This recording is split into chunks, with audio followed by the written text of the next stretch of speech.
Gambaran umum tentang struktur sel. Sel adalah unit hidup terkecil dari suatu organisme. Semua sel memiliki 3 kesamaan, tidak peduli apa jenis selnya. Semua sel memiliki membran sel yang memisahkan bagian dalam sel dari lingkungannya. Sitoplasma yang merupakan cairan seperti jeli, dan DNA yang merupakan materi genetik sel. Ada 2 kategori besar sel. Kategori pertama adalah sel eukariotik. Mereka memiliki organel yang meliputi nukleus dan bagian khusus lainnya. Sel eukariotik adalah sel kompleks yang lebih maju, seperti yang ditemukan pada tumbuhan dan hewan. Kategori kedua adalah sel prokariotik. Mereka tidak memiliki nukleus atau membran pembungkus organel. Mereka memang memiliki materi genetik, tetapi tidak terkandung dalam nukleus. Sel prokariotik selalu bersel satu atau organisme uniseluler, seperti bakteri. Jadi, apa itu organel? Organel berarti organ kecil. Organel adalah bagian khusus dari sel yang memiliki pekerjaan unik untuk dilakukan.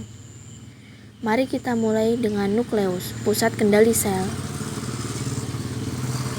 Nukleus mengandung DNA atau materi genetik.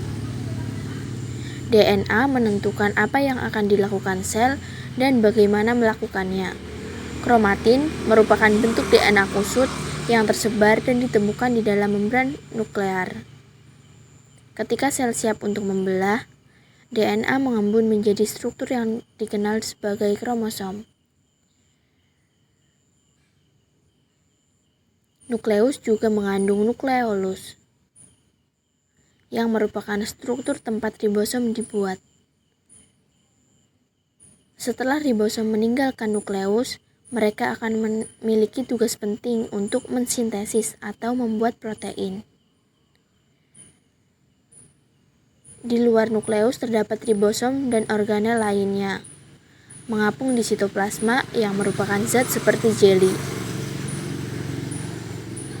Ribosom dapat berkeliaran dengan bebas di dalam sitoplasma atau menempel pada retikulum endoplasma, kadang-kadang disingkat RE. Ada 2 jenis RE. RE kasar memiliki ribosom yang melekat padanya, dan RE halus tidak memiliki ribosom yang melekat padanya. Retikulum endoplasma adalah saluran tertutup membran untuk mengangkut bahan, seperti protein yang disintesis oleh ribosom. Protein dan bahan lain muncul dari retikulum endoplasma dalam vesikula kecil, di mana aparatus Golgi, kadang-kadang disebut badan Golgi, yang menerimanya. Saat protein bergerak melalui badan Golgi, ada penyesuaian bentuk protein menjadi bentuk yang dapat digunakan sel. Badan Golgi melakukannya dengan melipat protein menjadi bentuk yang dapat digunakan, atau menambahkan bahan lain ke dalamnya seperti lipid atau karbohidrat. Vakuola adalah struktur seperti kantung yang menyimpan bahan yang berbeda. Pada sel tumbuhan, vakuola pusat menyimpan air. Kembali ke sel hewan. Anda akan melihat organel yang disebut lisosom. Lisosom adalah pengumpul sampah yang mengambil bagian yang rusak. Mereka dipenuhi dengan enzim yang memecah puing-puing sampah pada sel tersebut. Mitokondria adalah organel yang merupakan pembangkit tenaga listrik untuk sel hewan dan tumbuhan.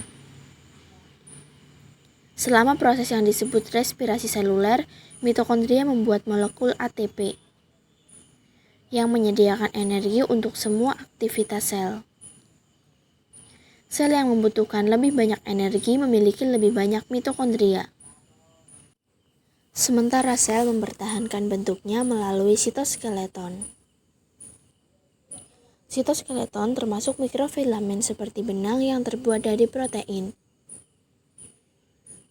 dan mikrotubulus yang merupakan tabung berongga tipis. Beberapa organisme seperti tumbuhan yang fotoautotrof, artinya mereka menangkap sinar matahari untuk energi. Memiliki sel dengan organel yang disebut kloroplas. Kloroplas tempat terjadinya fotosintesis. Berwarna hijau karena memiliki pigmen hijau yang disebut klorofil.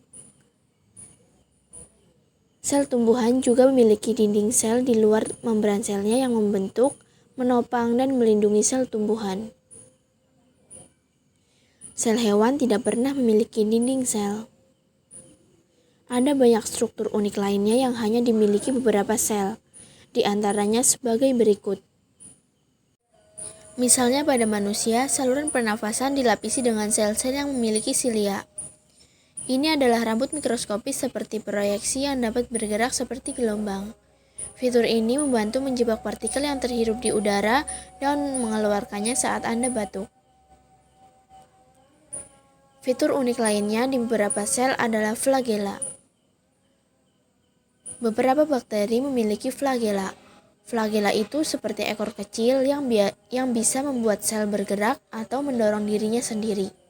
Satu-satunya sel manusia yang memiliki flagela adalah sel sperma.